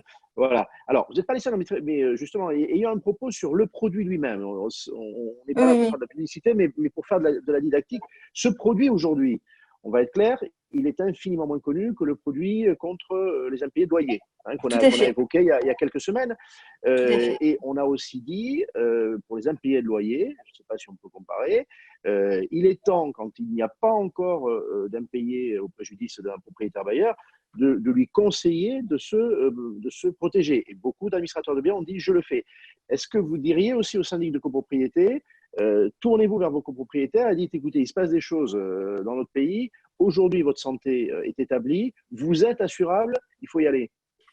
Oui, c'est maintenant qu'il faut effectivement en parler. Je pense que tout le monde, d'autant plus que dans certaines copropriétés, alors peut-être que les copropriétaires individuels auront, personnes physiques qui ont été payées au chômage, qui n'ont effectivement pas de frein de trésorerie aujourd'hui, n'auront pas de difficulté, mais je pense aussi à tous les commerçants, parce qu'il y a beaucoup de copropriétés qui sont équipées de 25% de commerce en rez-de-chaussée et qui, eux, risquent malheureusement, quand c'est des restaurateurs, des boulangers, enfin la boulangerie encore, je pense que ça a été pendant le Covid, mais tout ce qui est restaurant et petits commerces qui ont dû fermer, ils risquent eux d'avoir des difficultés pour payer aussi leurs charges et il suffit d'un copropriétaire un peu important qui paye plus ses charges pour mettre effectivement en difficulté toute la copropriété. Donc oui, effectivement, c'est le moment aujourd'hui où on n'est pas encore en situation trop de difficultés, on se dit quand même que là, ça risque d'arriver de le souscrire, oui, c'est sûr. D'accord. Quels sont aujourd'hui, après je demanderai à votre assureur de s'exprimer, quelles sont aujourd'hui les réticences, ou quelles étaient avant la crise, peut-être qu'elles vont évoluer d'ailleurs, les réticences, les objections que vous pouviez entendre de la part des syndics pour qu'ils proposent ce produit à leur copropriété? Il y en a, le premier, c'est le prix, ça augmente les charges. Donc c'est sûr que frontalement au départ, on va augmenter les charges puisque cette assurance a un coût qui n'est pas très élevé. Oui, parlons de prix, parce que je crois que le prix est modéré quand même. Là, le prix est par an, il est entre 20 et 25 euros du lot principal, parce qu'on est à 25 euros, on est à 0,25 du mètre carré. En fait, on essaie de faire quelque chose de simple et de clair au niveau de la tarification. D'accord. C'est 0,25 euros du mètre carré, ce qui équivaut en lot principal à une charge de 20, avec la protection juridique. Il n'y a pas aussi que ça, il y a toute la partie aussi protection juridique incluse, tous les litiges que peut rencontrer la copropriété. Donc, pas que sur les charges impayées, bien évidemment. Donc, c'est un prix qui reste correct, qui reste, voilà, mais quand les syndics doivent faire voter des charges supplémentaires, bah, c'est vrai qu'il y a toujours cette petite réticence. L'autre réticence, bah, c'est le fonctionnement. Les syndics sont habitués aussi à avoir leurs propres prestataires, leur propre circuit de gestion avec leurs huissiers, leurs avocats, et en interne aussi, ils ont des gens qui font ça. Et donc, du coup, ils se disent, bah, ça change nos habitudes, ça change notre façon de travailler. Plutôt que de saisir mon avocat, il faut que je passe par la case protection juridique d'abord, parce qu'il y a une démarche amiable qui est faite au départ pour essayer d'éviter la procédure. Ils perdent un peu aussi la main et la maîtrise, parce qu'ils ne peuvent pas choisir leur avocat et leurs huissiers, parce que c'est la protection juridique qui devient propriétaire de la dette. Et donc, du coup, ils sont subrogés. On n'est pas comme dans un contrat de protection juridique, où là, ils ont le choix de leur avocat. Là, sur la partie purement recouvrement, avance de charge, c'est la protection juridique qui va effectivement maîtriser ça. Donc, c'est ces réticences-là qui font que les professionnels, parfois, ont eu du mal à aller vers ce produit. Est-ce qu'il y a des réticences? Je mets les pieds dans le plat. Hein, on ne fait pas de débat au sein de ce think tank sans que le tabou soit banni. Est-ce qu'il y a des réticences liées à des honoraires qui disparaîtraient, des honoraires liés au recouvrement, du fait de ce produit et du report vers l'assureur de cette mission? Oui, un peu aussi, effectivement. C'est vrai que le syndic pourra moins facturer le suivi du dossier judiciaire, parce que toute la partie pré-contentieuse, oui, hein, le rappel, même la première mise en demeure, c'est lui qui continue à la faire. Mais après, une fois que ça passe en procédure, eh ben, il y avait effectivement des honoraires de suivi de la procédure que le syndic n'aura plus, puisqu'il n'a plus à le faire, puisqu'il n'y a plus de dette. Donc, c'est sûr que pour eux aussi, c'est pas. Alors, la contrepartie, ben, c'est un gain de temps. C'est le fait que la copropriété va pouvoir continuer à vivre normalement, à faire ses travaux aussi. Et les syndics vont pouvoir toucher les honoraires. voter les travaux sans crainte, voilà. Tout à fait. Donc, du coup, ce qu'ils perdent d'un côté, peut-être les gagner sur les travaux. Mais c'est vrai que d'un point de vue à l'instant T, ils vont perdre effectivement une partie de leurs honoraires sur le suivi de la partie contentieuse. D'accord. Je reviens vers vous. Jean-Robert demandait la parole et ça tombe bien. Et puis ensuite, bien sûr, Caroline Legrand, parce que j'ai des précisions à lui demander. Jean-Robert, je ne trahis pas un secret. Très, très clairement, Citia donc, est à ma connaissance le groupe national qui, le premier, je ne sais pas ce qu'il en est des autres aujourd'hui d'ailleurs, mais tu vas nous le dire, a fait le choix de proposer cette protection qu'on vient de décrire à ses copropriétés, à ses copropriétaires. Bilan, depuis combien de temps faites-vous ça? Je crois que c'est pas très ancien. Alors d'ailleurs, on peut bien dire, hein, là, on est confraternel, puisque voilà, ce n'est pas avec le même partenaire, hein, c'est un produit maison. Est-ce que tu peux nous faire le point sur ce produit, son succès, peut-être les difficultés aussi, je le disais, à le proposer, à faire comprendre. Et est-ce que tu penses que dans cette période, il va y avoir une facilitation parce que voilà, les circonstances économiques sont dures? Alors, en effet, chez Citia, on a créé ce produit via notre filiale d'assurance qui s'appelle Citia Assurance. Alors nous, on se met une double peine. Hein. J'ironise quand je dis cela, mais non seulement on propose un produit et un coût. J'entendais le coût indiqué par Virginie Laurin, 20-25 € du lot. C'est pas une paille pour un syndicat de copropriétaires, mais pour un service fort derrière. Et puis la double peine pour nous, c'est que c'est un produit maison. Donc on va se dire, et en plus, c'est pas le syndic, c'est une société à part entière, mais qui s'appelle Citia Assurance en l'occurrence. Et contrairement à ce que l'on pourrait imaginer, c'est un franc succès auprès de nos clients. Aujourd'hui, ça fait une petite année qu'on commercialise. Alors je dis une petite année, la phase Covid, naturellement, n'a pas été une phase de commercialisation, parce qu'il n'y a pas eu d'assemblée générale, mais sur un peu moins d'une année, on a aujourd'hui à peu près 10% de nos clients qui ont adhéré à ce service qui s'appelle chez nous CoProtect. On aurait pu l'appeler autrement, ça s'appelle CoProtect. Je trouve que ce que disait Virginie Laurin était, et je voulais le souligner parce que pour moi c'est une grande importance et ça a été les discussions fortes lorsqu'on a monté ce produit chez nous en interne avec, peut-être pas le droit de nommer la compagnie d'assurance qui est derrière nous, je ne sais pas si… Si, bien sûr. C'est la SMA BTP en l'occurrence. mais Puis tout évolue, on ne sait jamais. Voilà, hein. D'abord, tout évolue, on ne sait Hein, jamais voilà. exactement. Bon, Et pour l'instant, en tout cas, c'est la SMA BTP.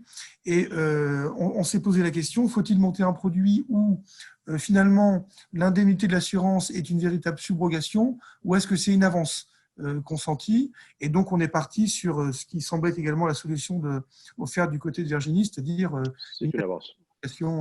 Et effectivement, la dette n'appartient plus enfin, le créancier n'est plus le syndicat, mais à ce moment-là, la compagnie d'assurance. Alors, côté client, ça demande un petit peu d'explication, c'est un petit peu technique. Je ne partage pas l'avis qui a été donné à l'instant sur le frein des syndics, puisque ça va faire moins d'honoraires, puisque comme l'a dit Virginie, effectivement, nous, dans notre process, les syndics font toujours, bien sûr, la phase précontentieuse, et puis essaient malgré tout d'aller jusqu'à la délivrance d'un commandement de payer.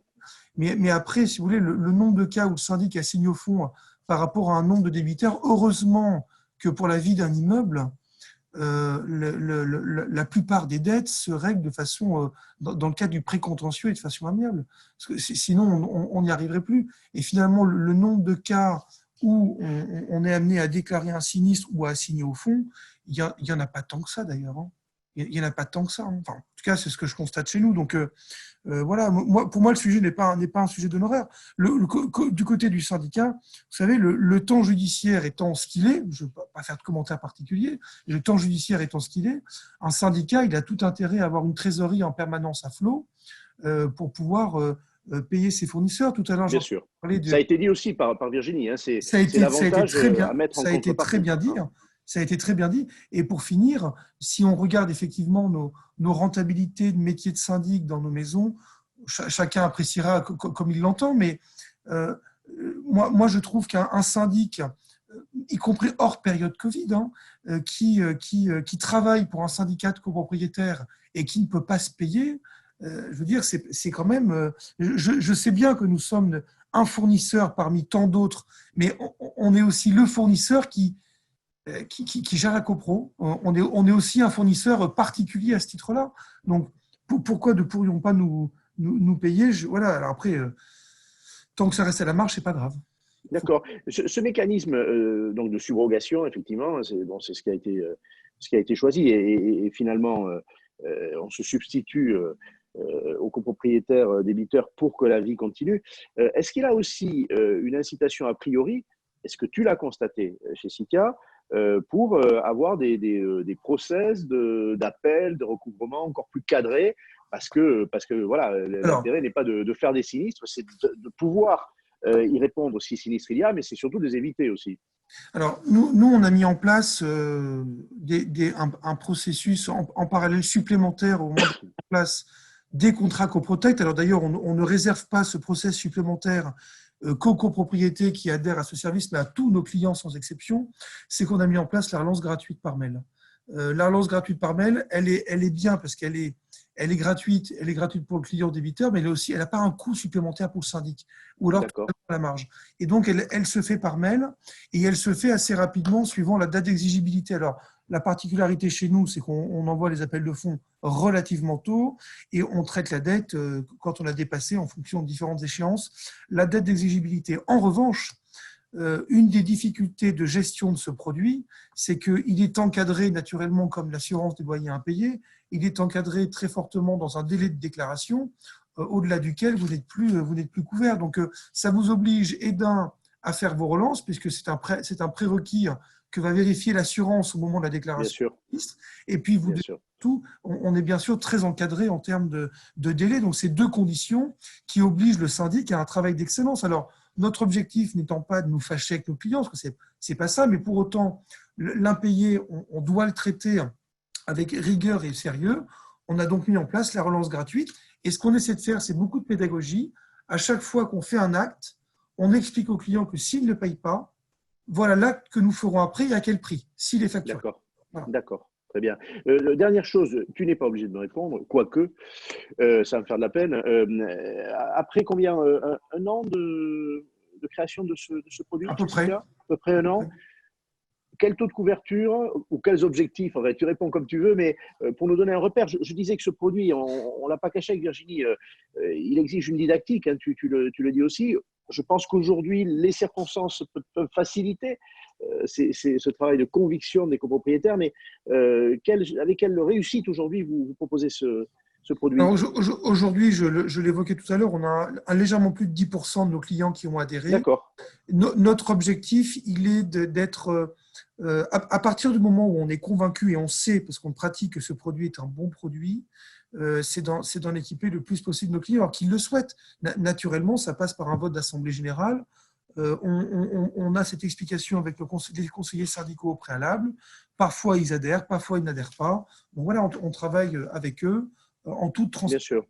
Et puis, on explique à nos clients, comme la réglementation nous l'impose, qu'il y a bien sûr un actionnariat commun entre les deux structures, la structure de syndic et la structure. Bien sûr. Est-ce qu'aujourd'hui, cette crise constitue un argument pour le gestionnaire face à son conseil syndical ou a fortiori au syndicat des copropriétaires pour dire, c'était le propos légitime hein, d'assureur que portait Virginie, c'est le moment en tant qu'il n'y a pas de sinistre de s'assurer comme en gestion locative avec la garantie loyer impayé.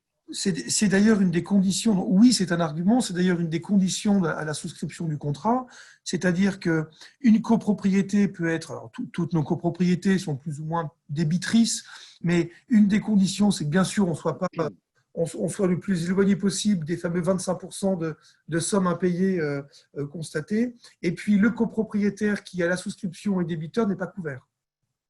Voilà, ça a été dit aussi par Virginie, hein, voilà. C'est les mêmes règles du jeu. D'accord. Exactement. S'agissant des tarifs qui ont été évoqués tout à l'heure par Virginie, tu es dans les purs aussi, vous êtes dans les purs chez Citia. Elle parlait de 20-25 euros, si ma mémoire est bonne, par lot et par an. J'ai l'impression que ma marge n'est pas assez bonne. Bon, voilà, très bien. Parfait. Allez. Écoute, si ce débat peut te permettre de refaire tes calculs. Hein.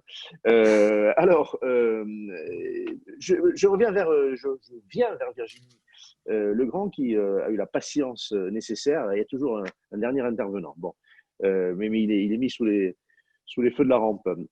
Alors, le regard de l'assureur et avec je l'ai dit tout à l'heure, un discours confraternel, on l'a entendu, hein, c'est ma BTP. Moi, j'entends aussi que ce produit pour lequel vous avez été pionnier, hein, que ce soit AssureCopro, que ce soit Citia, si on parle d'une enseigne de syndic, j'ai l'impression qu'on fait des émules. Voilà, moi j'entends parler de grands opérateurs de l'assurance aujourd'hui qui se penchent sur ce sujet et peut-être aussi, étant donné les circonstances, qui considèrent qu'il est très actuel.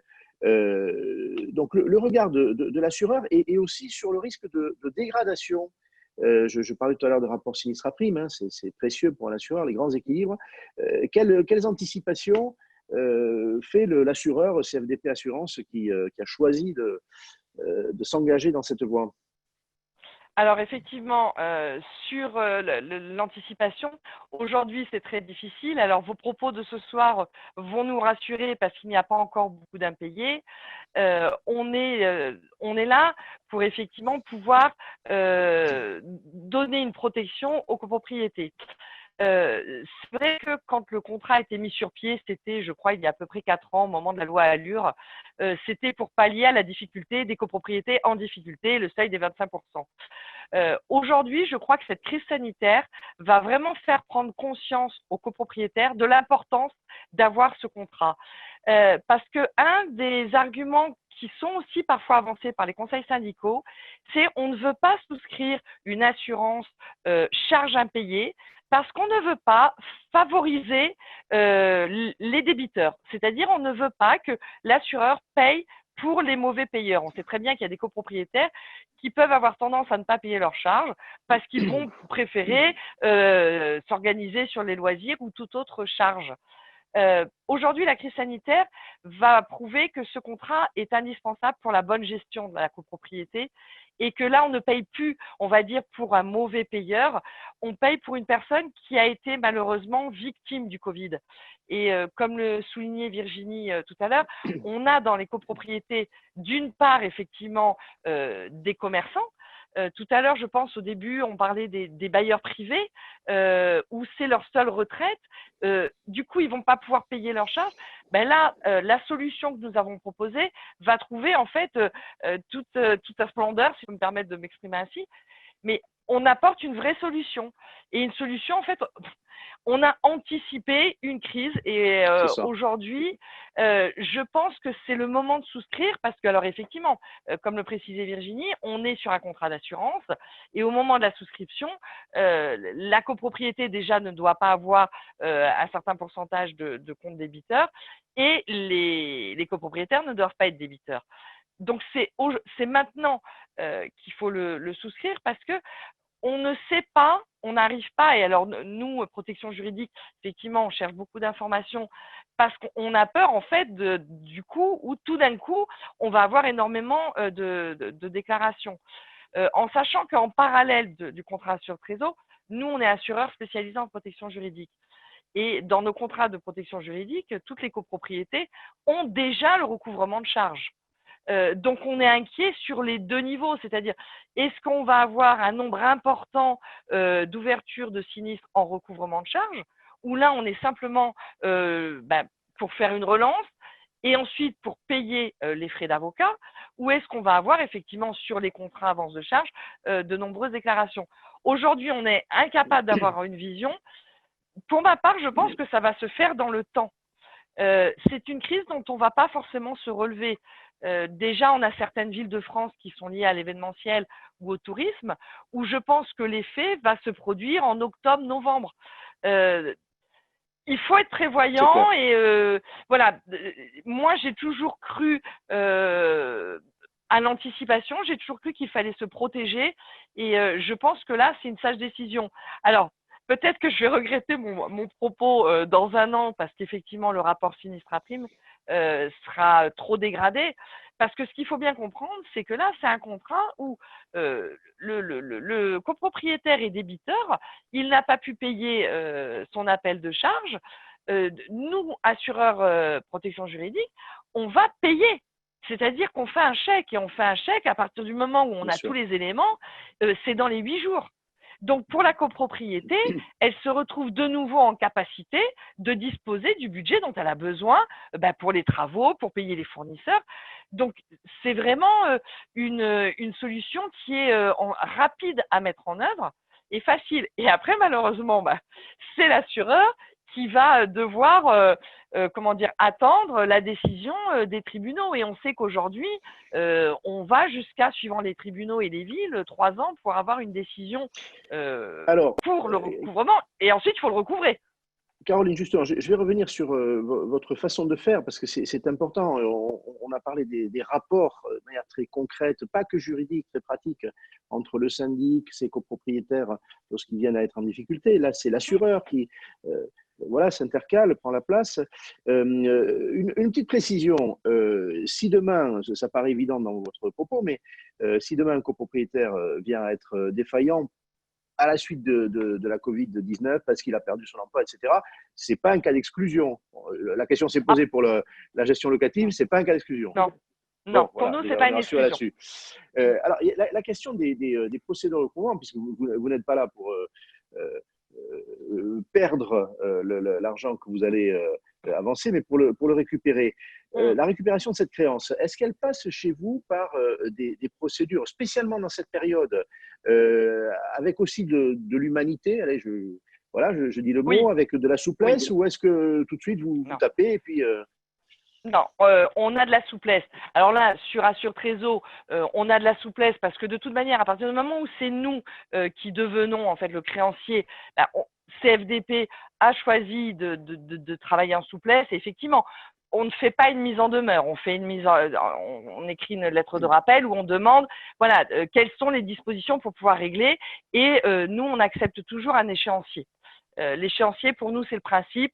On est sur du 80% de résolution à l'amiable. Tant qu'on peut éviter d'aller au tribunal, il faut éviter. Ça, c'est pour Assure Trésor où de toute manière, on choisit notre avocat et on fait, comme on veut. Quand on est sur les procédures de protection juridique avec le recouvrement de charges, là, on travaille vraiment de concert avec le syndic. Avec le C'est-à-dire qu'on va aller sur chaque copropriétaire et on va, alors pendant Covid, où on était tous en télétravail, mais on s'est toujours préoccupé de savoir d'abord la situation du copropriétaire et ensuite l'avis du conseil syndical, parce qu'on sait tous que dans les copropriétés, les conseils syndicaux sont actifs et moi, de notre côté, pendant le Covid, les conseils syndicaux ont été très, très actifs. Et là, on prend les décisions en commun. Parce que, comme je dis toujours, nous, les copropriétaires, on ne les connaît pas. Ce sont les syndics qui connaissent leurs copropriétaires et qui peuvent nous dire oui, là, on peut faire un échéancier, là, non, on ne peut pas le faire. Mais pour Assure Trésor, par contre, à partir du moment où on a payé la créance, après, on est seul décisionnaire. Parfait, c'est très clair. J'ai une demande de prise de parole que j'ai différée. Je crois que c'est François-Emmanuel qui voulait s'exprimer. Tout à fait. En fait, je reviens un peu en arrière, mais je suis tout à fait… pardon. C'était concernant l'activité du syndic qui se verrait amputée ainsi de ses honoraires de recouvrement. En fait, quand tu es contraint de devoir en passer par une vente judiciaire, l'immeuble, tu le perds une fois sur deux. Pourquoi ? Parce que les copropriétaires supportent assez mal d'avoir avancé pendant 2, 3, peut-être voire 5 ans les charges impayées d'un autre copropriétaire. Donc, ça met à mal l'entretien de l'immeuble. Et quand je dis l'entretien de l'immeuble, c'est des fondamentaux. Ça peut être la couverture, ça peut être des problèmes dont on se remet difficilement. Raison pour laquelle on vit très péniblement ces moments-là, mais ça arrive assez régulièrement aussi en cas de succession. On peut avoir des gens qui sont tout à fait, on va dire, dont le recouvrement pourrait être tout à fait exécuté, si ce n'est que du fait de la succession, on est tout à fait bloqué et en recherche de tout paiement.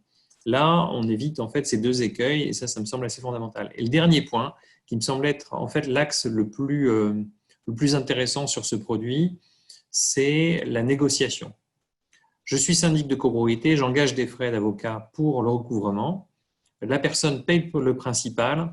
Je suis quasiment obligé d'aller en procédure pour récupérer les honoraires de recouvrement. Je ne parle pas des miens, je parle de celui d'avocat, de toutes les diligences qui ont été faites avant, l'assignation, etc. Or, l'assureur, une fois qu'on lui a transféré, on va dire, cette créance, lui a tout pouvoir de négociation. Moi, je ne peux pas lâcher 1 euro. C'est-à-dire qu'en fait, le syndic, dans son exécution, c'est… La loi ne lui permet pas, c'est clair. Quand on parlait tout à l'heure de négocier, ma seule négociation possible, c'est d'étaler. C'est les délais, tout à fait. Ce sont des délais. Donc, en fait, c'est là… Moi, je n'ai pas la main sur le moindre euro de comptabilité pour leur dire, je vous remets quelque chose, si ce n'est mes propres honoraires. Voilà. Donc, là, on est vraiment sur un axe où tout le monde peut y trouver son compte parce qu'à ce moment-là, quand on est engagé dans ce type de contrat, on a une flexibilité qui arrive davantage. Alors, précisément, je reviens vers Caroline Legrand quelques secondes. Là, on vient d'évoquer, en effet, la cession du lot lorsque la situation s'est dégradée à l'extrême. Pour l'assureur que vous êtes, ou que votre confrère assureur de Citia est, la garantie, c'est le lot du copropriétaire, quoi qu'il en soit. C'est-à-dire que vous aussi, dans le cas extrême où vous n'arrivez pas à recouvrer la créance, c'est la cession du lot qui vous garantira. Tout à fait. Et en fait, tout à fait, c'est ce qui permet l'existence de ce contrat, c'est ce qui nous permet de faire l'avance parce qu'on a une certitude en bout de chaîne d'être réglé. Donc, du coup, on devient plus, une banque qu'un assureur. La seule difficulté, déjà, c'est les délais. Et il y a quand même un risque, c'est effectivement, notamment sur des immeubles où il y aurait eu des endettements, on sait très bien que ça existe jusqu'à 110%, et où les créanciers privilégiés passeraient devant nous. C'est le seul risque. Aujourd'hui, on n'a pas assez de recul et surtout, ce qu'on espère, c'est de ne pas être contraint d'aller jusqu'à la vente. Bien sûr. Voilà, c'est pour ça que j'ai employé le mot banque, c'est peut-être un peu fort, mais voilà, on favorisera toujours l'échéancier. On sait qu'on ira devant le juge pour contraindre en fait au paiement, mais on trouvera toujours des solutions avant la vente. Sauf Bien voilà, sûr. les successions et surtout les successions vacantes qui posent de très, très nombreuses difficultés dans les copropriétés. Mais on notera, même si vous souhaitez que ça reste théorique, que vous avez là une garantie que n'ont pas les assureurs contre les impayés de loyer. C'est quand même une Oui, sécurité évidemment oui. majorée, hein. Je voudrais faire réagir à ce stade, et ce sera la fin, parce que voilà, ça fait 1 heure et demie qu'on débat entre nous, sauf bien sûr si des questions apparaissent. David Rodriguez, sur ce produit actuel, pas encore bien connu, pas encore distribué très largement, on l'entend avec des objections. Ton regard de consommateur, de copropriétaire, on a aussi parlé de coûts. J'ai tenu à ce qu'on le fasse en toute transparence parce que ça compte évidemment, hein. Jean-Robert disait, c'est pas rien dans l'équilibre et dans les charges d'une copropriété, mais c'est pas non plus très cher. Euh, quelle appréciation portes-tu sur ce produit encore récent, hein? Le dispositif peut être intéressant. Après, c'est le principe de tout contrat d'assurance. C'est comment est-ce qu'on peut l'actionner, quel est le coût, bien évidemment, et puis comment est-ce qu'on peut l'actionner. Qu'on me dise, oui, on va mettre en place une assurance pour vous protéger contre perte d'exploitation, les impayés de charges. C'est clair, ça sécurise le fonctionnement de la copropriété. Après, il faut voir au cas par cas, c'est quelles sont les modalités d'exclusion, quel est le coût, bien évidemment, quelles sont les charges qui vont être recouvertes, quel est le délai de recouvrement, est-ce qu'on va attendre que ce soit le premier à payer, est-ce qu'il faut attendre qu'il y en ait un deuxième, un troisième. Donc là, effectivement, a priori, le dispositif est assez neuf, je pense qu'il y a moins de concurrence et de diversité, mais si ce produit est amené à se diversifier, ce sont autant d'éléments sur lesquels il faudrait effectivement avoir un certain regard. Et pour le coup, au même titre que pour les autres assurances, parce que si, in fine, on se retrouve avec une assurance, on va cotiser, au premier impayé, c'est pas couvert, parce que oui, mais là, en fin de compte, ce sont des charges de budget prévisionnel, hors budget prévisionnel, nous on assure que les charges budget prévisionnel, clause qui serait tout à fait possible, hein, ça n'a pas d'intérêt. Ça n'aurait pas d'intérêt. Donc, déjà, sur le principe, oui, mais là encore, tout dépend des modalités. Après, j'entends sur la mise en application, c'est vrai que ça ne me surprend pas qu'il y ait une réticence aussi des copropriétaires, réticence financière, parce que ce n'est pas neutre. Bien évidemment, va falloir supporter ce surcoût et certains peuvent se dire déjà je vais payer pour que les autres, moi qui paye bien, je vais payer à cause de mes petits voisins qui eux payent mal, donc ça peut être mal pris. Il y a aussi Mais la tu reconnais problématique. quand même, j'observe, et sans doute parce que le mécanisme est vertueux avec une garantie qui est le lot, on vient de le rappeler, que le tarif est digeste. On est sur 1,5 €, 2 € par mois et par lot. Si je ramène ça à moi. C'est Non, pas indécent au quand même. mètre carré, donc c'était quoi, 20-25 euros, ça par lot principal, de ce Voilà, c'est qu'on ça. avait dit Voilà. avant. Donc oui, ça Oui, va être sur une copro de 50 lots, ça fait du 1200, 1500 euros de plus par an. Bon, c'est pas. Je suis d'accord. Mais après, au-delà de ça, il y a une question de principe. Et ça, les bien copropriétaires sûr, qui, de bien toute sûr, façon, n'y échapperont pas. bien sûr. Et puis après, surtout, et là, je rebondis sur ce que disait Virginie Laurin, c'est je pense que ça peut aussi bloquer vis-à-vis du syndic. Moi, à mon sens, il y a la problématique déjà de ces honoraires. Je veux dire, il ne faut pas se leurrer. Jean-Robert Bignon disait non, il n'y a pas forcément d'incidence sur les honoraires. Moi, je pense que Enfin, oui. Et il disait pas ça. Il disait que pour lui, c'était avant. il Donc, on va le pouvait. repréciser, mais qu'après, au bout du compte, les avantages étaient supérieurs, même pour le syndic, hein, Bah, et pour la vie de la on copro. n'a qu'à voir toute la jurisprudence qu'il y avait sur l'article 10.1 de la 105, je veux dire, sur la notion de frais nécessaires, avant que ce soit précisé après, ce qu'on entendait, pour savoir qu'est-ce qui était effectivement récupérable ou non. Et on sait très bien qu'il y avait des syndics qui jouaient qui vendaient du papier. Enfin, on va le dire très clairement comme ça. C'est-à-dire qu'on va multiplier des actes de procédure parce que effectivement, c'était facturable à côté. Maintenant, C'était avant ça. C'était avant ça, voilà, c'était David. avant. Maintenant, Ça, les hein. textes ont changé. Bon, Les textes ont changé. Mais il va y avoir une incidence ça sur me les renvoie à des honoraires. combats Donc, anciens. je pense que certains syndics peuvent être réticents sur ce point-là, ce qui peut également après se concevoir cette fois-ci du point de vue de copropriétaire. D'accord, j'ai ce dispositif, j'ai ce service. Bon, vous, en tant que syndic, est-ce que ça a un impact ou non sur vos honoraires? Moi, je souhaiterais que ça ait un impact. Pourquoi? Parce que de fait, vous sous-traitez en quelque sorte la notion de recouvrement. Bien sûr, Alors, bien je ne sûr. vais pas jusqu'à la notion voilà, de substitution dans le cadre de sa mission, mais en quelque sorte, c'est un peu ça. Voilà, donc Euh, il y a des marges qui seront moindres. Donc, C'est très clair et on aime aussi quand tu te mets à la place du syndic et de ses équilibres économiques. Alors, elle demande la parole et puis il y a une logique à ce que ce soit Virginie et Caroline qui terminent, parce que je les ai appelés la puissance invitante au nom d'Assuridée. Ce sera le mot de la fin. Moi, je ne vois pas apparaître d'autres questions, mais c'est parce qu'on les a traitées au fil du débat. Voilà, je ne sais pas, Virginie ou Caroline, il n'y a pas d'ordre. Je sais que toutes les deux, vous souhaitiez intervenir. Alors, Oui, moi, moi, je voulais. Ah oui, vas-y. Pardon. Vas-y. Non, je comprends tout à fait les interrogations de David sur la qualité du contrat d'assurance. Et c'est vrai que c'est un point où j'invite les copropriétaires et les syndics à faire effectivement très très attention aux clauses prévues dans les contrats, de manière à ce qu'effectivement, quand on a besoin d'assurance, que l'assureur soit là. Enfin, nous, chez Odéalim, c'est vraiment notre credo. Alors, je vais faire un peu de pub forcément et vendre. Ce n'est pas interdit non plus. Voilà, mais c'est vrai que ça fait partie, on est spécialiste en immobilier et nos partenaires sont les syndics, ils engagent leur propre responsabilité, leur propre crédibilité vis-à-vis des copropriétaires quand ils proposent un produit. Donc pour nous, c'est très important que ce produit-là, effectivement, il soit clairement expliqué aux gens et qu'ils sachent ce qu'ils achètent. C'est pour ça qu'on a été assez exigeant dans la construction du contrat avec CFDP, avec Caroline, elle peut en témoigner, parce qu'on voulait aussi un produit qui soit simple à expliquer et qui couvre quasiment tout. Donc en termes d'exclusion, à part les copropriétaires qui sont déjà débiteurs, parce que bien évidemment, c'est même illégal de faire ça, parce que c'est plus de l'assurance dans ce cas, ou les copropriétés déjà qui ont un taux d'impayé trop important. Le reste, il n'y a pas d'exclusion, il n'y a pas d'exclusion prévue.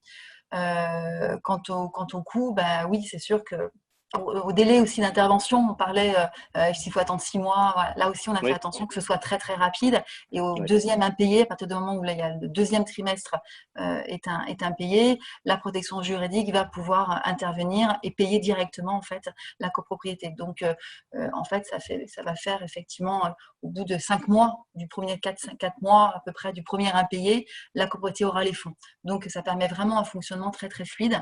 Et on a été effectivement. Voilà. Après, je connais pas comment, je sais pas comment travaillent les autres confrères, mais c'est vrai que nous, on fait vraiment très attention à ça. Voilà. Mais vous avez attendu. Oui, alors. Caroline, sachant que j'ai vu passer un message de François Emmanuel, c'est intéressant, les honoraires de recouvrement représentent 3 millièmes des honoraires de son cabinet, c'est ce que j'ai compris. Voilà, c'est une petite mise au point utile. Caroline. Oui, alors c'était juste dans le prolongement de ce que vient de dire Virginie. Sur le contrat, c'est un contrat qui a vraiment été fait pour être partenaire des syndics et des syndicats de copropriétaires.